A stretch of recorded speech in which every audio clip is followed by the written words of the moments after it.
وحناهاي وهديك دوسيدا وحناهاي وانا معلمك وحناهاي وهديك دوسيدا وحناهاي وانا معلمك واجي بريبا أو بحلقة ورابشو واجي بريبا أو بحلقة ورابشو وحنكو ورورينا ودنكينا وحبرتا ودنكينا وحبرتا وحنبار واجب كيس وحنبار واجب كيسا وهسنينو وابن مينو وروريقي مينو ويعن مينو وهسنينو وابن مينو وروريقي مينو ويعن مينو وبرنامجكيني كبر هودا aanu ka daawan jirnay kana dhageysan jirnay idaacada radio Hargeysa iyo TV qaranka Jamhuuriyadda Soomaaliland arday waxay noo sii socday maadadeennii Soomaaliga ee fasalka 6aad waxaanaynu hore u soo dhiganay casharkii koobaad kii labaad iyo kii saddexaad casharkeennii ugu dambeeyay aanu qaadanay waxa uu ahaa maxaa lagu gartaa magaca ayuu ahaa casharkeennii saddexaad maxaa lagu gartaa magaca wixii lagu garanay waynu soo sheegnay waxaanu magaca saddex shay baa lagu gartaa saddexdaas shay oo kala ah qodob jinsi iyo tiro waxaanu hadda u gudbinaa bal maanta casharkeena aynu gudbinaa waxa weeyaan casharka afraad ee cutubkeena lixaad ee maadada Soomaaliga fasalka lixaad casharkeena afraadna waxa weeyaan magacuyaal ama magacuyaallada fasalkii shanaad waxaan ku soo baranay arday magacuyaal wadareed iyo magacuyaal kaliya fasalkii shanaad waxaanu ku soo baranay magacuyaal wadareed iyo magacuyaal kaliya fasalka lixaadna waxaanu ku baran doonaa qaybaha magacuiyaalka iyo qaybihiisa qaybaha magacuiyaalka waxa loo qaybiyaa afar laamood oo kala ah ama afar qaybood oo kala ah afartaas qaybood oo kala ah magacuyaal qofeed magacuyaal tilmaameed magacuyaal lahaansho iyo magacuyaal weydiimeed magacuyaal qofeedka haddaba waxa ka mid ah aniga adiga isaga iyada inaga iyaga idinka intaasiba waxay ka mid yihiin magacuyaal qofeed oo waxa loo isticmaalaa dadka anigu ma jecli aflagaadada adiga yaa ku sheegay warkaas adiga isagu waa bare milga badan maxaa ay ka cabsanaysaa iyadu inaga dadaal ayaa inala gudboon inaga dadaal ayaa inala gudboon ciyaartan waa aynu ka adkaan doonaa iyaga idinka ayaa mutaystay bilada anshax waa tusaalayaal baynu gelinay magacuyaaladii ahaa aniga adiga isaga iyada inaga iyaga idinka intaasiba maxay ahaayeen magacuyaal qofeed layliskan haddaba arday haddii aynu ka wada shaqayno layliga waa maxay magacuyaalku waa maxay magacuiyaalku sidaynu soo sheegnayba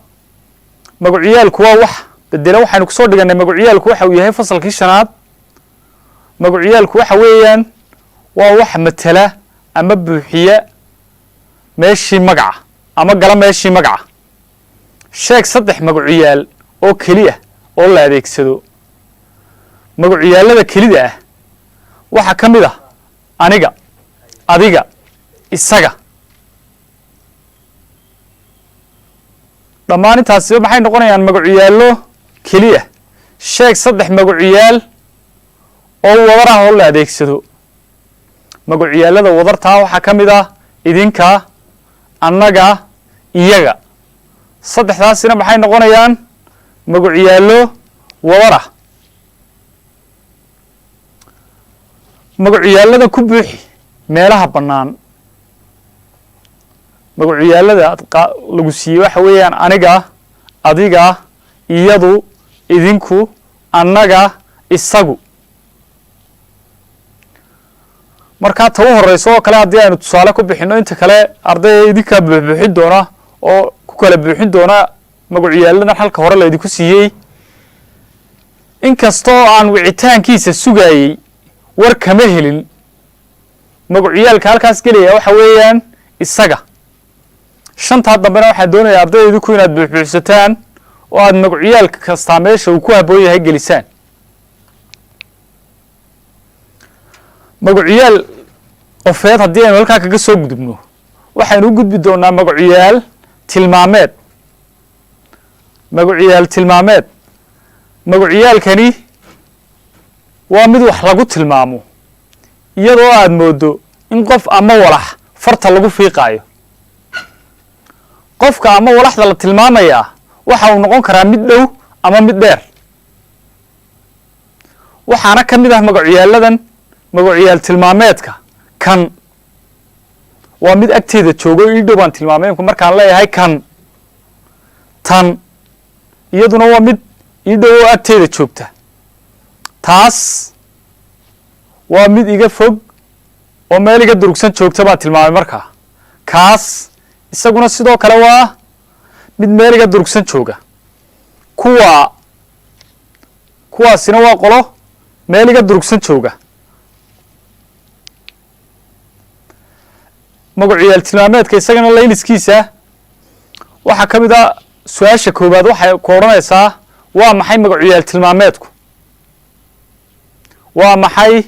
magacyaal tilmaameedku adiga ayaan ardaya doonayaa inaad layliskan ka shaqayso adigoo si taxadir la uga shaqaynaya waxaanad nagala socotaan barnaamijkeenii ka bara hawada ee aad kala socon jirteen tv-ga qaranka iyo idaacadda radio hargeysa magacyaaladan u kala saar kuwa la adeegsado kuwa loo adeegsado wax dhow iyo kuwa loo adeegsado wax dheer kaas haddii wax dhow loo adeegsado waxaad ku hor qoraysaa un dhow haddii wax dheer loo adeegsadana waxaad ku hor qoraysaa dheer kuwii haddii wax dhow loo adeegsado dhow baad ku hor qori doontaa haddii wax dheer loo adeegsadana dheer baad ku hor qori doontaa kii tii kuwaa kan tan taa iyo kuwan dhammaantood haddii dhow loo adeegsadana waxaad ku qori doontaa dhow haddii wax dheer loo adeegsadana waxaad ku qori doontaa dheer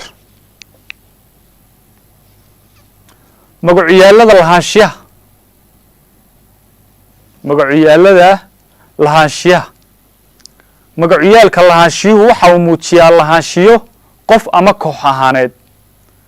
magacyaalka lahaanshiyuhu waxa uu muujiyaa lahaanshiyo qof ama koox ahaaneed magacyaalada lahaanshiyaha waxaa ka mid ah kayga kiisa keeda kaaga kooda keena intaasoo dhammi waxa weeyaan magacyaalo lahaanshiyeed haddii aynu tusaalayaal gelino waxay noqonayaa gaadhigaasi waa kaygii buugtaasi waa ay yaallaan laakiin kiisa ma arag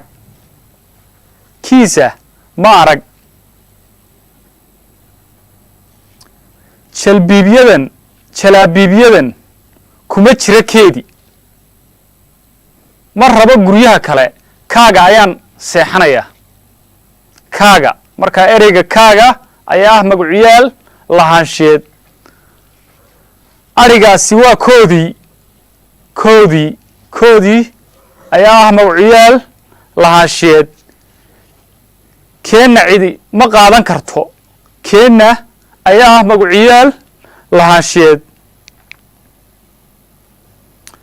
layliskan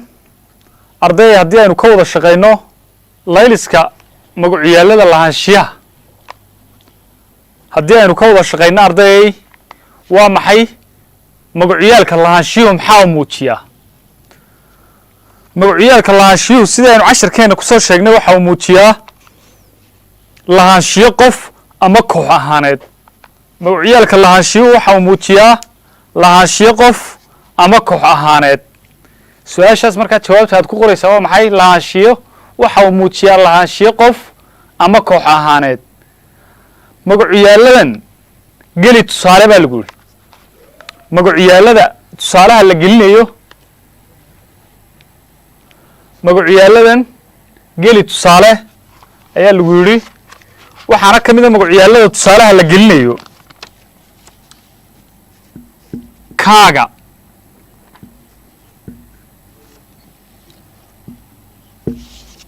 waxaa kaloo ka mid ah keeda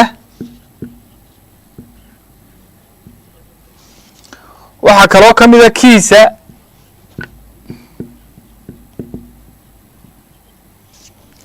waxaa kaloo ka mid ah kooda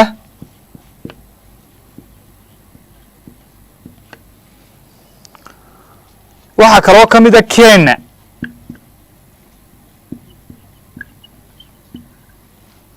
waxaa kaloo ka mid ah kayga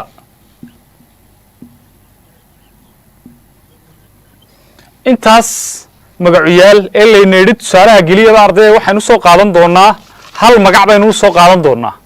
tusaale ahaan waxaynu qaadanaynaa magaca qalin markaa waxaynu doonaynaa intaasoo dhan ba inaynu qalin tusaale u gelino markaa waxaynu leenahay ta koobaad ee layna yidhi tusaalaha geliya kaaga qalin kaaga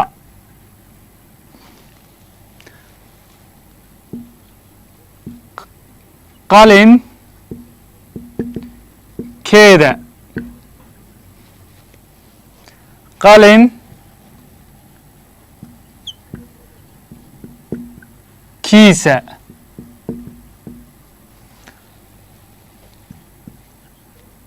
qalin kooda qalin keena qalin kayga intaasba tusaalayaal intaas ayaa nagaga filan layliska sidaa imika uga shaqaynay waad uga shaqayn kartaa tusaale kale oo adigu aad la timidna waad gashan kartaa layliska haddii aynu kaga soo gudubno halkaa magacuyaal magacuyaalka lahaanshiyaha ama magacuyaal lahaanshiyeedka waxaynu u gudbi doonaa magacuyaalkeena xiga ama magacuyaalkeena afraad oo ah magacuyaal weydiimeed magacuyaal weydiimeed waxaa loo adeegsadaa weydiin ahaan magacuyaal weydiimeed waxaa loo adeegsadaa weydiin ahaan waxaana ka mida magacuyaal weydiimeedka kuma kee halkee sababma maxay kuwee intaasiba waxa weeyaan magacuyaal weydiimeed iyaga oo tusaale la geliyana waxay noqonayaan kuma haddii aynu tusaale gelino kuma ayaa loo magacaabay maamulaha dugsiga magacuyaal weydiimeedka ku jiraa weedhan waa kuma kee ayaan layliska ka shaqaynin weedhanna magacuyaal weydiimeedka ku jiraa waa maxay waa kee halkee ayaad ku dhalatay magacuyaal weydiimeedka weedhan ku jira isaguna waa halkee sababma ayaa fasalka looga saaray weedhan magacuyaal weydiimeedka ku jiraana waa sababma maxaay daaran tahay digniintaadu maxay waa magacuyaalka ku jira weedhan kuwee ayaa amar diidada ku kacay kuwee waa magacuyaalka ku jira weedhan bismi illahi raxmaan raxiim arday waxaa inoo sii socday oo halkaas inoogu eekaa cashirkeennii magacuyaalada magacuyaalladiisaynu soo sheegnayba waxaynu u qaybinay afar qaybood afartaas qaybood oo kala ah magacuyaal qofeed magacuyaal tilmaameed magacuyaal lahaanshiyo iyo magacuyaal weydiimeed haddii aynu halkaas kaga soo gudubno cashirkeennii afraad waxaynu u gudbaynaa ardayay cashirkeenna shanaad ee cutubka lixaad ee maadada soomaaliga cashirkeenna shanaad oo noqonaya xidhiidhiye cashirkeenna shanaad oo noqonaya xidhiidhiye xidhiidhiyuhu waa erey isku xidha hadal ka kooban ereyo xidhiidhiyuhu waa erey isku xidha hadal ka kooban ereyo ama weedho ereyada la isku xidhayaa waxay noqon karaan magacyo magacuyaallo sifooyin ama falal intaasoo dhanba way noqon karaan. farqiga haddaba erey iyo weedh u dhexeeya bal arday aynu ogaano inta aynaan u gudbin xidhiidhiyayaasha. waa maxay farqiga u dhexeeya erey iyo weedh? ereygu waa magac, fal, sifo ama magacuyaal keliya. ereygu waa magac loo bixiyo fal, sifo ama magacuyaal keliya. tusaale ahaan kuwani waa ereyo: dhintay, dibad, qaylo, kuwaa, haraad, baarqab, ramad iyo wixii la mid ah. intaasiba waa ereyo. weedha iyadana haddii aynu eegno waxay tahay weedhu waa hadal sameeya micno buuxa oo ka kooban ereyo laysu geeyey. weedhu waa hadal sameeya micno buuxa oo ka kooban ereyo laysu geeyey. tusaalayaashan soo socda ardayay waa weedho: aabbihii waxa uu ahaa gabyaa, geeleegu waxa uu daaqaa dooxada celiyo, soohdintu laba dal ayaa ay kala socdaa, garaadkii ayaa lagu caana shubay. dhammaan weedhahan aynu soo xusnay waa weedho. xidhiidhiyaashu waxay isku xidhi karaan weedh gudaheed iyo laba weedhoodba. xidhiidhiyaashu weedh gudaheedna way isku xidhi karaan, sidoo kale laba weedhoodna way isku xidhi karaan. markaa xidhiidhiyaasha laba ayaynu qaybinaynaa. waxaynu u qaybinaynaa laba qaybood oo kale ah: xidhiidhiyayaal isku xidha weedh gudaheed iyo xidhiidhiyayaal isku xidha laba weedhood. haddii aynu ku horeyno xidhiidhiyayaasha isku xidha weedh gudaheed, waxaa ka mid ah iyo, ama, mise, oo, iyo wixii la mid ah. kuwaasoo dhammi waxay noqonayaan xidhiidhiyaasha isku xidha weedh gudaheed. bal u fiirsa tusaalayaashan haddaba. waxa uu u dalxiis tegey daalo ama surad. xidhiidhiyaha markaa ku jira weedhan gudaheedu waxa uu noqonayaa ama. gallaydh, mire iyo boobe ayaa yimi. xidhiidhiyaha ku jira weedhan gudaheeduna waxa uu noqonayaa xidhiidhiyaha iyo. miyaa uu xanuunsanayaa mise waa uu bogsaday? miyaa uu xanuunsanayaa mise waa uu bogsaday? xidhiidhiyaha ku jira weedhan gudaheedu isaguna waxa uu noqonayaa mise. xidhiidhiyaasha isku xidha laba weedhood waxaa ka mid ah. xidhiidhiyaasha isku xidha laba weedhood waxaa ka mid ah waayo, maxaa yeelay, sidaa darteed, laakiin, taas aawadeed iyo wixii la mid ah. bal u fiirsa haddaba tusaalayaashan oo dhegayso. hadalkiisa ma maqlaynin waayo waa uu gunuusay. hadalkiisa ma maqlaynin waayo waa uu gunuusay. xidhiidhiyaha waayo ayaa isku xidhay labadan weedhood. weli waa uu maqan yahay, maxaa yeelay hawshiisii ayaa qabyo ah. weli waa uu maqan yahay, maxaa yeelay hawshiisii ayaa qabyo ah. labada weedhood iyagana waxaa isku xidhay xidhiidhiyaha maxaa yeelay. waa uu bukooday, sidaas awgeed ayaa uu jidh go-ay. waa uu bukooday iyo ayaa uu jidh go-ay, sidaas awgeed. xidhiidhiyaha sidaas awgeed ayaa isku xidhay labada weedhoodna. inaan kuu imaado waan jeclaa, laakiin hurdada ayaa ila tagtay. inaan kuu imaado waan jeclaa, laakiin hurdada ayaa ila tagtay. xidhiidhiyaha labadan weedhood isku xidhay waa laakiin. layliska haddii aynu u gudubno casharkeenna xidhiidhiyaha layliskiisa waa maxay? xidhiidhiye ayaa lagu yidhi ardayay. xidhiidhiye sidaynu xagga hore kusoo sheegnayba waxa weeyaan, xidhiidhiye waa erey isku xidha hadal kooban oo erey ah ama weedh ah. haddii aynu ardayda ka wada shaqayno layliskeenna, su-aashaada koowaad waxa weeyaan waa maxay xidhiidhiye? xidhiidhiye waxa weeye erey isku xidha hadal kooban oo erey ah ama weedh ah. su-aashaada labaad, qeex erey baa la yidhi. sidoo kale qor dhowr erey. ereygu waa magac, fal, sifo ama magacuyaal iyo wixii la mid ah. haddii aynu qorno ama sheegno dhowr erey oo ka mida ereyada, waxaa ka mid a dhintay, dibad, haraad, baarqab. kuwaasi dhammaantood waa ereyo su-aashaada saddexaad waxa weeye arday waa maxay weedhu qor 3 weedhood waa 2 su-aalood israacsan weedhu waa hadal sameeya micno buuxa oo ka kooban ereyo la isu geeyey haddii aynu qorno dhowr weedhoodna aabihii waxa uu ahaa gabyaa garaadkii ayaa lagu caana shubayaa arooskii cali xalay muu dhacay saddexdaasi waa 3 weedhood su-aasha afraad maxaa ka mid a baa lagu yidhi xidhiidhiyaasha weer gudaheed xidhiidhiyaasha sidaynu ardayda soo sheegnaba labaynu u qaybinay waxaynu xidhiidhiyaashu waa qaar isku xidho weedh gudaheed iyo qaar isku xidho 2 weedhood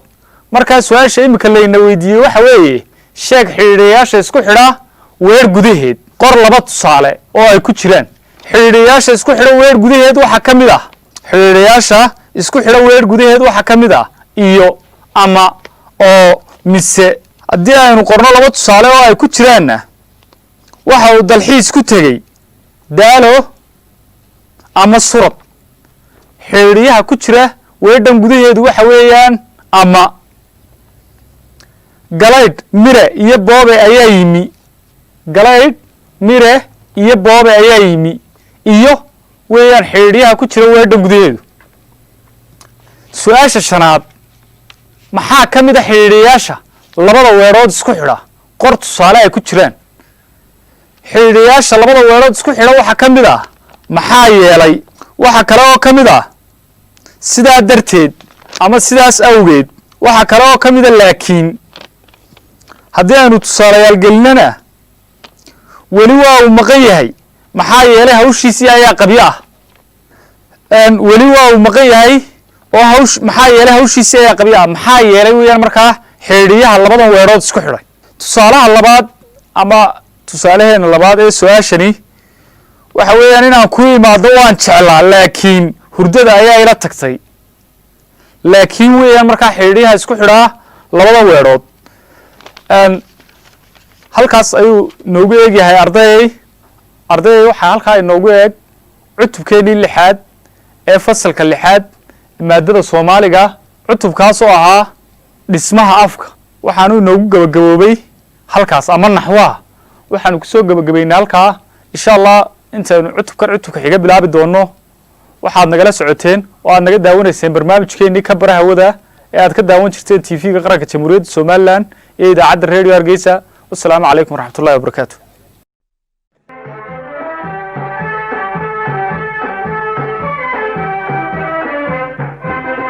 وحنهاي وهديك دوسيدا وحنهاي وانا معلمك وحنهاي وهديك دوسيدا وحنهاي وانا معلمك واجي بريبا أو بحلقة ورابشو واجي بريبا أو بحلقة ورابشو وحنكو ورورينا ودنكينا وحبرتا ودنكينا وحبرتا وحنبار واجب كيسا وهسن مينو وابن مينو وروريقي مينو ويعن مينو وهسن مينو وابن مينو وروريقي مينو